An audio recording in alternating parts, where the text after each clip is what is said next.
Olá, salve Maria, sejam bem-vindos a mais um encontro de catequese online, o nosso primeiro encontro deste ano. E nesse primeiro encontro, nós vamos revisar tudo, fazer uma síntese, um apanhado de tudo que nós vimos nos encontros do ano passado. No ano passado, nós começamos primeiro a trabalhar o significado da crisma. O que significa a crisma? A crisma, ela significa unção. Chama confirmação porque confirma e reforça a graça batismal.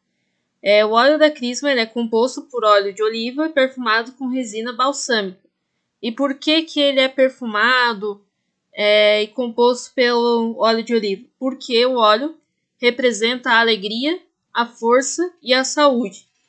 Quem é ungido com crisma deve difundir o bom perfume de Cristo. Ou seja, ao fazer, não basta eu fazer a crisma e depois sair da igreja achando que eu tô de férias da igreja. Não.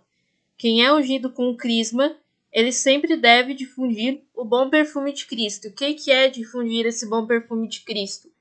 É levar o evangelho a todas as pessoas, seja pelas nossas próprias atitudes, né, que é o nosso primeiro evangelho, né, que são, a gente evangeliza por primeiro pelas nossas atitudes.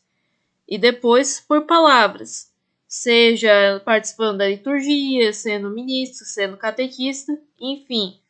Essa basicamente é a missão da pessoa depois de crismada, difundir o bom perfume de Cristo. O sacramento da crisma, juntamente com o batismo e a Eucaristia, eles fazem parte do sacramento de iniciação. Porque o batismo, ele introduz a pessoa na igreja. E a crisma, ela completa. Ou seja, lá no batismo, a pessoa se torna filho de Deus. E a crisma, ela confirma isso. Afinal, por que nós dissemos que a crisma ela é o sacramento da responsabilidade? Conforme o CAT, que é o Catecismo Jovem da Igreja Católica, afirma que todo confirmado, crismado, ele faz um acordo com Deus, em primeiro lugar. Ele faz um acordo que ele pertence totalmente a Deus, que nunca vai se separar de Deus, que vai testemunhar com o corpo e com a alma durante toda a vida, em obras e palavras, em bons e maus dias. Ou seja, a gente não pode fazer a crisma por livre e espontânea pressão. Por quê? Porque quando nós fizemos a crisma, nós assumimos uma responsabilidade com Deus. E também, após nós assumirmos a responsabilidade com Deus, nós assumimos a responsabilidade perante a igreja. A crisma ela é o sacramento da responsabilidade, pois torna o crismado um elemento atuante na igreja.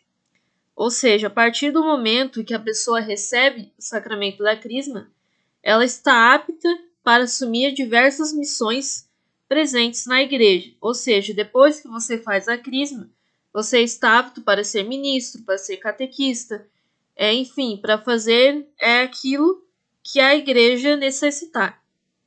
E depois que nós vimos o significado da crisma, que a crisma é o sacramento da responsabilidade, nós adentramos no dogma da Santíssima Trindade. A Santíssima Trindade, ela é não confessamos três deuses. Por quê? Porque a Santíssima Trindade é una. São três pessoas, mas um só Deus. Ou seja, essas pessoas, elas não dividem entre si a divindade. Cada uma delas é Deus por inteiro. O Pai é aquilo mesmo que o Filho é aquilo mesmo que o Pai é aquilo mesmo que o Espírito Santo. Ou seja, um único Deus por natureza. Porém, cada uma dessas três pessoas é essa realidade. Tá, por exemplo, deixa eu ver se tem a canetinha aqui. Nós temos três pessoas, né? Vou fazer uma velhinha aqui, ó. Deus Pai, Deus Filho e Deus Espírito Santo. Cada uma dessas são três pessoas, elas são distintas entre si, são diferentes entre si, mas se juntar a chaminha ali das três velas, ela forma uma única chama, certo? Se juntar ali as três chamas. ela forma a chama maior. E a mesma coisa ocorre com a Santíssima Trindade. São três pessoas distintas que formam um só Deus, né, que forma uma só divindade. Mas claro que eles não dividem entre si a única divindade. Cada um deles é Deus por inteiro, tanto o Pai quanto o Filho e o Espírito Santo. Eles são três pessoas distintas, mas que formam um só Deus. A parte de Deus Pai. Conforme o catecismo da Igreja Católica, Deus é o Deus dos antepassados, aquele que ajudou os patriarcas nas peregrinações. É o Deus fiel, compassivo, que se lembra deles das promessas que fez. Ele veio libertar o povo da escravidão e os seus descendentes. É o Deus para além do espaço e do tempo. Pode e quer fazê-lo, empenhará sua onipotência na concretização desse desígnio. Ou seja, o que Deus Pai fez para libertar o povo da escravidão, para libertar o povo da escravidão do pecado. Entregou o seu próprio Filho, né, para morrer e morrer uma morte de cruz. Foi isso que Deus fez, né, para nos libertar da escravidão do pecado. Deus revelou através de Moisés o seu nome misterioso. Eu sou aquele que sou. Ele quis dizer não somente a Moisés, mas a todos nós, que ele será o mesmo Deus ontem, hoje e sempre. Porque por mais que nós mesmos possamos mudar e até as próximas gerações, Deus nunca mudará. Deus não muda. Ele sempre permanecerá sendo o mesmo. Tá? Quem muda, na realidade, somos nós. Mas Deus não. Deus, ele nunca muda. Ele sempre permanecerá sendo amor, verdade e justiça. Agora falar de Deus Filho, que é Cristo. Cristo, ele foi um judeu, carpinteiro humilde, que só fez o bem, mas foi condenado à morte. Ele marcou profundamente a história da humanidade. Mas por quê? Porque ele é, de fato, o que afirmavam ser. Por séculos, milhões de homens e mulheres têm descoberto, por meio do relacionamento pessoal com Cristo, alguém infinitamente maior do que o Mestre e o Profeta. Por quê? Reconhecê-lo pelo que ele é. Ele é inteiramente Deus e inteiramente homem. Ou seja, Jesus tem duas naturezas, né? A natureza humana e a natureza divina. Foi por meio da sua natureza humana, né, que ele veio ao mundo, cumpriu tudo aquilo que Deus havia designado para ele cumprir, principalmente a morte de cruz.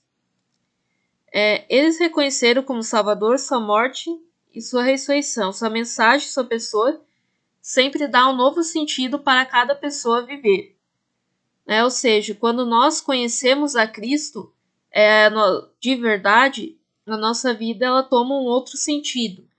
É um sentido muito melhor, um sentido assim novo, mas que é novo para melhor. A partir do momento que a gente tem uma intimidade com Cristo, a nossa vida só melhora. Não quer dizer que a gente não vai ter problemas. Problemas existem. Mas quando a pessoa se torna cristã, que ela segue de maneira íntima a Cristo, a vida dela se torna muito melhor e os problemas se tornam mais leves. O Espírito Santo. O Espírito Santo, ele é a terceira pessoa da Santíssima Trindade. Ele é Deus juntamente com o Pai e o Filho. Ele é o Criador do homem Deus Jesus Cristo, porque Cristo veio por meio do Espírito Santo. Ele é o Pai Consolador e conservador da Igreja, intermediário de todos os dons. Por que o Espírito Santo é o Pai Conservador da Igreja? Porque o entendimento e a sabedoria, ela se dá por meio do Espírito Santo. Inclusive, um dos 3 pilares da igreja, que é o Sagrado Magistério, ele é inspirado pelo Espírito Santo.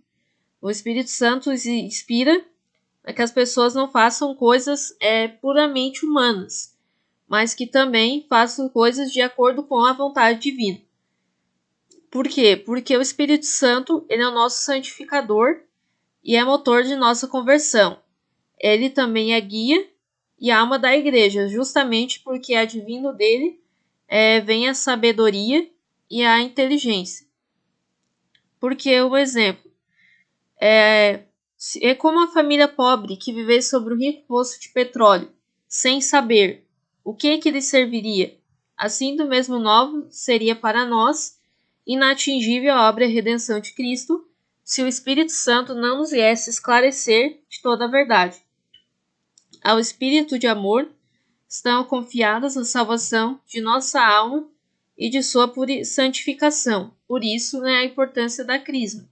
Que a crisma é o momento que nós recebemos o Espírito Santo, ou seja, que nós teremos sabedoria suficiente para conduzir tudo aquilo que Deus nos chamar.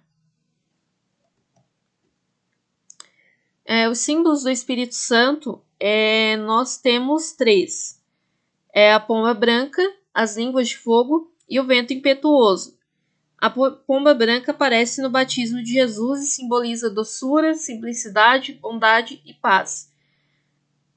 As línguas de fogo e o vento impetuoso representam a forma como o Espírito Santo desce sobre os apóstolos em Pentecostes. O fogo, ele representa o amor de Deus pelos homens. O vento, ele é o instrumento que torna o fogo forte e cada vez mais vivo.